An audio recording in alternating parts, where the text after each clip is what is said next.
주가가 10배 올랐다는 뉴스를 듣고 뒤늦게 뛰어든 당신 과연 수익을 낼 확률은 얼마나 될까요? 결론부터 말씀드리면 그 확률은 사실상 제로에 가깝습니다. 나만 빼고 다 돈을 버는 것 같은 기분 느껴보신 적 있으신가요? 인터넷에는 몇 달 만에 벼락부자가 되었다며 수천만 원의 수익 인증글이 날마다 넘쳐납니다. 남들은 외제차를 사고 퇴사를 준비한다며 축제를 벌이는데 나는 매일 파란색 마이너스 계좌만 바라보며 뜬 눈으로 밤을 새우고 있죠. 이 극명한 대비 속에서 개인 투자자들은 엄청난 심리적 압박감과 조급함을 느낍니다. 2023년 무려 150만 원을 돌파했던 에코프로의 엄청난 광풍을 기억하실 겁니다. 그리고 무서운 기세로 123만 원을 돌파하며 주식시장을 뒤흔든 삼천당제약의 사례도 있습니다. 이름만 들어도 가슴이 뛰는 이 화려한 급등락 속에서 유독 뒤늦게 뛰어든 개인 투자자의 90%는 처참한 손실을 기록했습니다. 도대체 개인들이 잃은 이 거대한 돈은 다 어디로 증발한 걸까요? 그리고 우리는 왜 매번 고점인 줄 알면서도 불나방처럼 이 위험한 게임에 뛰어드는 걸까요? 오늘 영상을 끝까지 보시면 왜 우리가 급등주 앞에서 이성을 잃는지, 그리고 왜 추격 매수가 통계적으로 완벽한 필패일 수밖에 없는지 그 미스터리의 실체가 아주 명확해질 것입니다. 이 사실이 왜 중요한지 딱 한 문장으로 말씀드리겠습니다. 급등주에 함부로 올라타게 만드는 심리와 그 이면의 잔혹한 구조를 모른다면 여러분의 소중한 시드머니는 평생 남들의 수익금으로 받쳐질 수밖에 없기 때문입니다. 여기서 분명히 짚고 넘어갈 점이 하나 있습니다. 급등하는 주식 자체가 나쁘다는 뜻이 결코 아닙니다. 회사의 가치가 폭발적으로 성장해서 주가가 오르는 것은 자본주의의 당연한 이치입니다. 진짜 문제는 회사의 본질적인 가치나 데이터는 전혀 모른 채 그저 남들이 돈을 벌었다는 소문에 휩쓸려 함부로 꼭대기에 올라타는 우리의 맹목적인 행동입니다. 행동경제학에서는 이런 심리 상태를 포모라고 부릅니다. 포모 증후군이란 나 혼자만 세상의 흐름에서 소외되어 벼락거지가 될 것 같은 극심한 공포와 조급함을 뜻합니다. 주변 지인들의 자랑과 커뮤니티의 화려한 수익 인증이 늘어날수록 이 공포는 눈덩이처럼 불어나 우리의 이성을 완벽하게 마비시킵니다. 그렇다면 이 포모의 늪에 빠진 사람들은 시장에서 정확히 어떤 함정에 걸려드는 걸까요? 그 기막힌 과정을 추적하려면 먼저 우리의 이성을 마비시키는 최초의 방아쇠가 무엇인지 확인해 보아야 합니다.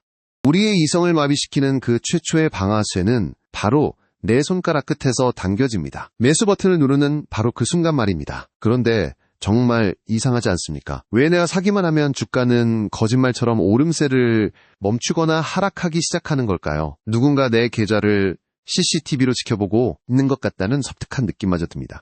이런 뼈아픈 경험은 결코 여러분 혼자만의 것이 아닙니다. 점심시간 화장실 변기에 앉아 몰래 스마트폰 호가창을 보며 에코프로 꼭대기에 올라탔던 30대 직장인이 있습니다. 아르바이트로 모은 피 같은 등록금을 삼천당제약 급등 랠리에 밀어넣은 20대 대학생도 있죠. 그리고 평생 모은 퇴직금을 잃을까 두려워 남들이 다 산다는 주식에 뒤늦게 뛰어든 60대 은퇴자까지 모두가 똑같은 미스터리를 겪고 있습니다. 도대체 우리가 쏜 돈은 어디로 향하고 있는 걸까요? 이 첫 번째 단서를 풀기 위해 자본시장 연구원이 발표한 충격적인 데이터를 하나 살펴보겠습니다. 연구원이 개인 투자자들이 집중적으로 매수한 종목들의 과거 수익률을 추적해보았습니다. 결과는 놀라웠습니다. 개인들이 매수하기 직전 40일 동안 해당 종목들은 평균 25.8%나 급등한 상태였습니다. 이 숫자가 의미하는 바는 명확합니다. 우리는 회사의 본질 가치나 미래 성장성을 보고 투자하는 것이 아닙니다. 그저 최근 한 달 남짓한 짧은 시간 동안 이미 화려하게 불꽃놀이를 마친 잔치집에 뒤늦게 뛰어들고 있다는 뜻입니다. 돈과 시간의 흐름을 따라가 보십시오. 스마트한 자본력을 가진 기관이나 외국인 투자자들은 바닥에서 주식을 모아 주가를 끌어올립니다. 그리고 뉴스와 커뮤니티가 환호성으로 뒤덮일 때 가장 비싼 가격표를 붙여 우리에게 물량을 떠넘깁니다. 우리가 매수하는 순간 상승세가 둔화되는 것은 결코 우연이 아닙니다. 이 거대한 자본 공급망의 끝자락에서 우리가 모든 위험을 떠안는 최종 소비자 역할을 하고 있기 때문입니다. 여기에 우리의 손실을 극대화하는 끔찍한 심리적 함정이 하나 더 숨어 있습니다. 행동경제학에서는 이를 처분효과라고 부릅니다. 처분효과란 오르는 주식은 조금만 수익이 나도 불안해서 일찍 팔아버리고 떨어지는 주식은 손해를 인정하기 싫어서 끝까지 쥐고 있는 심리를 말합니다. 상승장에서는 치킨값 몇만 원을 벌고 빠지면서 하락장에서는 몇백만 원의 손실을 방치합니다. 결국 내 계좌에는 썩어가는 파란색 마이너스 주식들만 쓰레기장처럼 쌓이게 되는 것입니다. 다른 시장과 한번 비교해볼까요? 상식적으로 생각해보시기 바랍니다. 우리가 아파트를 살 때는 주변 학군부터 교통망 개발 호재까지 수십 번을 꼼꼼하게 따집니다. 백화점에서 명품 가방을 하나 살 때도 새벽부터 줄을 서며 가치와 가격을 깐깐하게 비교하죠. 당연히 덩치가 큰 부동산이나 고가의 명품을 살 때 더 신중해야 하고 실제로도 그렇게 행동합니다. 하지만 현실의 주식시장은 정반대입니다. 사람들은 수백 수천만 원의 돈을 주식에 넣을 때는 단 5분도 고민하지 않습니다. 그저 옆자리 동료가 돈을 벌었다는 소문 하나에 가장 비싸진 자산을 묻지마 매수합니다. 이 비합리적인 엇박자가 우리의 계좌를 갉아먹고 있습니다. 해외의 사례를 보면 이 차이는 더욱 극명해집니다. 미국의 퇴직연금 제도인 401k 가입자들을 보십시오. 이들은 급등주를 쫓아다니며 매일 호가창을 들여다보지 않습니다. 매월 일정 금액을 우량주나 시장 전체를 추종하는 인덱스 펀드에 기계적으로 투자합니다. 단기적인 주가 급등락에 일희일비하지 않고 긴 시간 동안 시장의 성장에 돈을 태우는 구조가 정착되어 있습니다. 반면 한국의 개인 투자자들은 하루하루 세 자릿수 수익률을 쫓아 불나왕처럼 단기 테마주를 떠돌아다닙니다. 시스템이 만든 장기 투자의 방어막이 없는 상태에서 우리는 맨몸으로 폭주하는 급등주 열차에 뛰어들고 있는 셈입니다.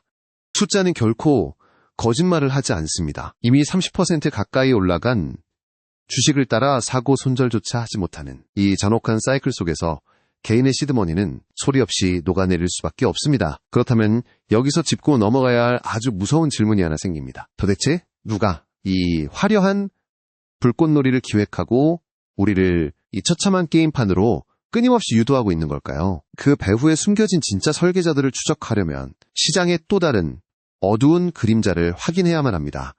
그 어두운 그림자의 실체를 파악하기 위해 아주 본질적인 질문 하나를 먼저 던져보겠습니다. 기업의 가치가 아무리 좋아도 가격이 가치를 넘어 앞질러 갔을 때 도대체 어떤 일이 벌어지는지 똑똑히 보셨습니까?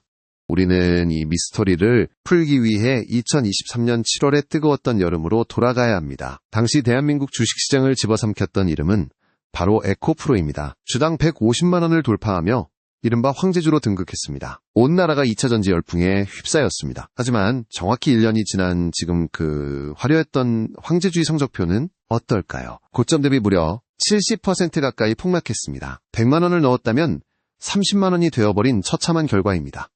도대체 이 거대한 돈은 어디로 증발한 걸까요? 그 고점에서 매수 버튼을 누른 사람들은 기관이나 외국인이 아니었습니다. 우리 주변의 평범한 이웃들이었습니다. 새벽부터 밤늦게까지 배달콜을 뛰며 모은 돈으로 신호대기 중에 주식을 산 30대 라이더가 있었습니다. 주말에 아이를 데리고 키즈카페에 가서 다른 엄마들의 수익 인증을 보고 엉겁결에 매수 버튼을 누른 40대 워킹맘도 있었죠. 비싼 월세에 허덕이며 조금이라도 보증금을 불려보려던 20대 자취생까지 모두가 이 불꽃놀이의 마지막 티켓을 샀습니다. 이들은 2차 전지의 미래가 유망하다는 소문 하나만 믿고 자신의 전 재산을 걸었습니다. 하지만 여기서 우리가 놓친 결정적인 단서가 있습니다. 바로 돈과 시간의 흐름입니다. 2차 전지 산업이 성장한다는 사실 자체는 거짓이 아닙니다. 진짜 문제는 주가가 10년 뒤에나 벌어들일 엄청난 수익을 지금 당장의 가격으로 몽땅 끌어왔다는 점입니다. 경제학에서는 이를 오버슈팅이라고 부릅니다. 기업의 실제 가치보다 가격이 비정상적으로 튀어오르는 현상을 말합니다. 다른 업종과 한번 비교해 보겠습니다. 상식적으로 생각해 보십시오. 1년에 1,000만 원의 수익이 나는 사과 과수원이 있습니다. 이 과수원의 가치가 아무리 좋아 보여도 여러분은 이 과수원을 100억 원에 사시겠습니까? 100억 원을 회수하려면 무려 1000년이 걸립니다. 현실 세계의 부동산이나 실물 경제에서는 절대 일어나지 않는 비상식적인 거래입니다. 그런데 주식시장에서는 이런 말도 안 되는 거래가 매일 일어납니다. 최근 급등락을 반복하는 삼천당제약 같은 주식들도 마찬가지입니다. 비만치료제나 황반변성 치료제 같은 재료는 분명 매력적입니다. 하지만 임상통과부터 실제 판매까지는 수많은 규제의 벽과 엄청난 시간이 필요합니다. 그런데도 시장은 이미 모든 신약 개발이 100% 성공해서 전 세계 시장을 장악했을 때의 가치를 오늘 당장의 주가에 반영해버립니다. 이것은 투자가 아니라 미래의 시간을 담보로 하는 위험한 도박입니다. 해외의 시스템을 보면 우리의 현실이 얼마나 기형적인지 알 수 있습니다. 미국의 거대 제약사들이 상장된 나스닥 시장을 보십시오. 그곳에도 혁신적인 신약 기술을 가진 기업들이 넘쳐납니다. 하지만 아무리 뛰어난 기술이라도 철저한 가치 검증을 거칩니다. 임상 단계마다 독립적인 평가, 기관과 시장 조성자들이 기업의 데이터와 현금 흐름을 깐깐하게 따지며 무분별한 주가 폭등의 안전판 역할을 합니다. 기업의 실제 성장에 맞춰 단계적으로 자본이 투입되는 구조가 자리 잡고 있는 것입니다. 반면 우리는 어떤가요? 테마주라는 이름 하나로 며칠 만에 기업 가치가 2배, 3배 폭등하는 비정상적인 자본 공급망 속에 개인들이 맨몸으로 방치되어 있습니다. 급등주 자체가 나쁜 것은 아닙니다. 혁신 기업은 당연히 높은 평가를 받아야 합니다. 그러나 가격이 가치를 이탈해 폭주하는 그 오버슈팅의 꼭대기에 함부로 올라타는 순간 우리는 투자의 세계가 아니라 누군가 짜놓은 폭탄 돌리기 게임의 희생양이 됩니다. 우리가 잃어버린 그 70%의 돈은 결코 공중으로 사라진 것이 아닙니다. 누군가의 주머니로 고스란히 들어갔습니다. 그렇다면 우리가 피땀 흘려번 돈을 합법적으로 챙겨간 그들은 도대체 누구일까요? 이 잔혹한 부의 이동 뒤에 숨겨진 거대한 시스템의 민낯을 이제 본격적으로 파헤쳐볼 차례입니다. 우리가 피땀 흘려번 돈을 합법적으로 챙겨간 그들의 정체, 그 단서는 바로 정보의 비대칭이라는 무기 속에 숨어 있습니다. 공시가 뜨고 나서야 사는 주식. 과연 정보력이 부족한 개인이 기관을 이길 수 있는 게임일까요? 이 거대한 의문을 풀기 위해 최근 주식시장에서 벌어진 또 다른 참극의 현장, 삼천당제약 사태를 해부해보겠습니다. 삼천당제약은 먹는 비만 치료제를 2026년 초에 내놓겠다는 기대감 하나로 주가가 무려 400%나 폭등했습니다. 주당 5만 원도 안 하던 주식이 순식간에 19만 원을 뚫고 올라갔죠. 그런데 놀랍게도 공시와 관련된 불확실성이 터지자마자 단 일주일 만에 주가가 반토막이 났습니다. 도대체 이 일주일 사이에 무슨 일이 있었던 걸까요? 이번에도 희생자는 우리 주변에 있었습니다. 승객이 무심코 던진 다음은 삼천당제약이라는 말을 듣고 교대 시간에 황급히 매수 버튼을 누른 50대 택시기사님이 계셨습니다. 내 집 마련 보증금에 보태보겠다며 퇴근길 지하철에서 호재 뉴스를 보고 전세금을 털어넣은 30대 신혼부부도 있었습니다. 이들은 왜 고점에서 물렸을까요? 여기서 첫 번째 단서가 나옵니다. 바로 뉴스와 공시의 시차입니다. 우리는 좋은 뉴스가 뜨면 주가가 오를 것이라고 믿습니다. 하지만 자본시장의 거대한 돈의 흐름은 정반대로 움직입니다. 기관과 외국인은 이미 임상 데이터나 계약 진행 상황을 미리 파악하고 바닥에서 주식을 긁어모읍니다. 그리고 개인 투자자들이 볼 수 있는 화려한 호재 뉴스가 포털 메인에 걸리는 바로 그 순간 그들은 쥐고 있던 물량을 개인들에게 폭탄 돌리듯 넘기고 빠져나갑니다. 이것이 바로 뉴스에 팔아라 라는 주식시장의 잔혹한 규칙입니다. 다른 업종과 비교해볼까요? 우리가 아파트를 살 때를 생각해 보십시오. 부동산 중개업자가 3년 뒤에 지하철역이 생길지도 모른다는 소문만 듣고 시세보다 4배 비싼 가격에 집을 덜컥 사는 사람이 있습니까? 정부의 확정 발표가 나고 도면이 나오고 첫삽을 떠야 비로소 가격이 오르기 시작합니다. 상식적으로 전 재산이 들어가는 부동산이 훨씬 더 신중해야 하는데 주식시장에서는 그 반대입니다. 실체가 없는 소문 하나에 수천만 원을 단 1초 만에 태워버립니다. 너무나도 기형적인 구조입니다. 해외 바이오 시장의 규제와 정보 공급망 시스템을 보면 우리의 현실이 얼마나 위험한지 명확해집니다. 미국의 식품의약국, 즉 FDA와 증권거래위원회 SEC 시스템을 보십시오. 그곳에서는 신약 개발 단계마다 아주 엄격한 데이터 공개가 의무화되어 있습니다. 일상적인 양해각서 수준의 단순 협의를 수조 원대 확정 매출처럼 포장하는 것은 상상조차 할 수 없습니다. 내부자 거래나 과장 공시에 대해서는 회사가 문을 닫을 정도의 천문학적인 벌금을 때립니다. 정보의 투명성이 투자자의 안전을 지키는 튼튼한 방패의 역할을 하는 것입니다.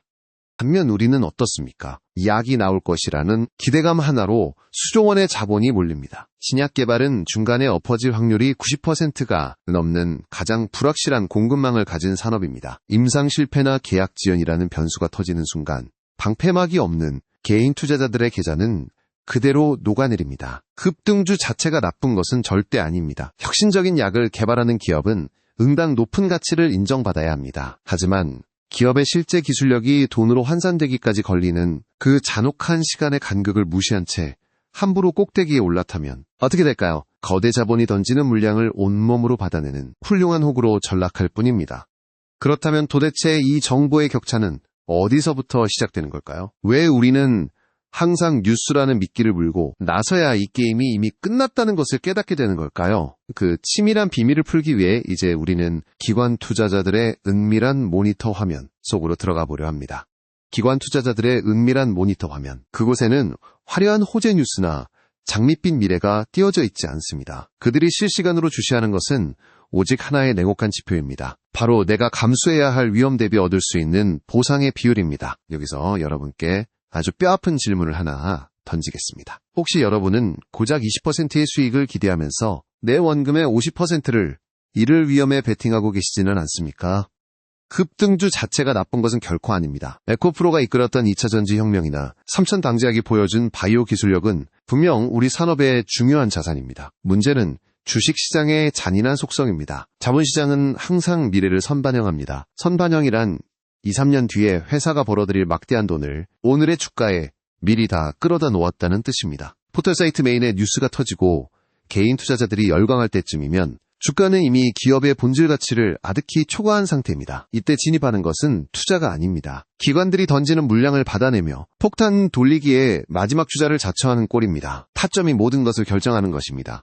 더 끔찍한 비극은 이 꼭대기에서 빚을 내는 순간 시작됩니다. 주가가 연일 치솟으면 사람들은 이성을 잃습니다. 내 돈만으로는 부족하니 증권사에서 돈을 빌려 주식을 사는 미수거래에 손을 댑니다. 미수거래는 쉽게 말해 단기 외상입니다. 3일 안에 돈을 갚지 못하면 증권사는 여러분의 의사와 상관없이 주식을 하한가로 강제로 팔아버립니다. 이것을 반대매매라고 부릅니다. 2025년 하반기 증시 변동성이 극에 달했을 때 하루에 쏟아진 반대매매 물량만 수천억 원을 훌쩍 넘겼습니다. 에코프로 열풍이 꺾이던 순간에도 삼천 당제약이 일주일 만에 반토막이 났을 때도 똑같았습니다. 고점에서 외상으로 산 주식들이 반대매매 폭탄으로 쏟아지며 주가를 더 깊은 지옥으로 끌어내렸습니다.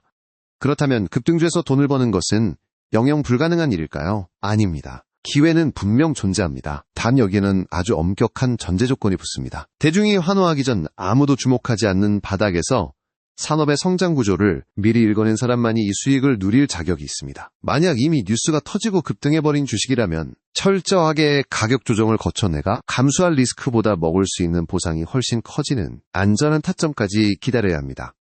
이 피비린내 나는 시장에서 최후의 승자가 되는 조건은 단순 명료합니다. 남의 돈으로 쌓아올린 탐욕의 꼭대기를 쳐다보지 않는 철저한 자기 통제력, 그리고 포장된 뉴스가 아니라 냉정한 숫자로 진짜 바닥을 계산해내는 분석력입니다. 아무리 좋은 기업이라도 잘못된 타점에 들어가면 최악의 주식이 됩니다. 급등주에 함부로 올라타서 벌어들인 요행은 결국 다음 급등주에서 산산조각 나기 마련입니다. 그렇다면 우리는 이 위험천만한 롤러코스터에서 내려와 도대체 어디로 향해야 하는 걸까요? 잃지 않는 투자를 위해 우리가 당장 오늘부터 계좌에 적용해야 할 진짜 무기는 무엇일까요? 잃지 않는 투자를 위한 진짜 무기. 그것은 바로 소음을 끄고 숫자를 켜는 것입니다. 화려한 호가창에 붉은 불빛에서 눈을 돌려 차가운 데이터의 세계로 들어와야 합니다. 뱅크 오브 아메리카의 과거 시장 분석 보고서에는 이 게임의 승패를 가르는 아주 흥미로운 통계가 숨겨져 있습니다. 시장이 열광할 때 따라 사는 추격 매수 전략과 대중이 외면한 바닥에서 사는 저점 매수 전략을 장기적으로 비교한 결과입니다. 10년 이상의 장기 데이터에서 승자는 누구였을까요? 바로 저점 매수 전략의 압도적인 승리였습니다. 화려해 보이는 급등주의 꼬리를 잡는 행위는 결국 통계적으로 필패한다는 사실이 명백한 숫자로 증명된 것입니다. 그렇다면 앞으로 주식시장의 룰은 어떻게 변할까요? 안타깝게도 이 위험한 롤러코스터의 속도는 걷잡을 수 없이 더 빨라질 것입니다. AI 기술이 결합된 알고리즘 매매가 이미 자본시장을 지배하고 있습니다. 포털에 호재 뉴스가 뜨는 순간 AI 프로그램이 0.1초 만에 매수 물량을 쓸어담고 고점에서 개인 투자자에게 물량을 넘겨버립니다. 정보의 속도전에서 개인이 기관의 기계를 이기는 것은 물리적으로 불가능한 시대가 도래했습니다. 우리는 이 기울어진 운동장에서 살아남기 위해 두 가지 구조적 해결책을 즉시 계좌에 적용해야 합니다. 첫째, 기업 본연의 가치를 스스로 산정하는 평가 프로세스를 구축해야 합니다. 이 회사가 3년 뒤에 얼마의 이익을 낼지 보수적으로 계산해보고 지금 주가가 싼지 비싼지 판단할 나만에 흔들리지 않는 기준점을 세워야 합니다. 둘째, 어떠한 유혹에도 흔들리지 않는 기계적인 원칙 매매입니다. 내가 정한 적정 가치 이하로 주가가 떨어질 때만 철저히 분할로 매수하고 목표 가격에 도달하면 대중이 열광하더라도 미련 없이 수익을 챙겨서 나오는 구조를 만들어야 합니다. 이제 우리는 다음 급등주를 찾아 호가창을 헤매는 하이에나가 되어서는 안 됩니다. 산업의 가장 밑단에서 다음 10년의 성장을 이끌어갈 진짜 가치를 미리 선점하고 묵묵히 기다리는 농부가 되어야 합니다. 그것만이 자본시장이라는 거대한 사냥터에서 살아남는 유일한 태도입니다.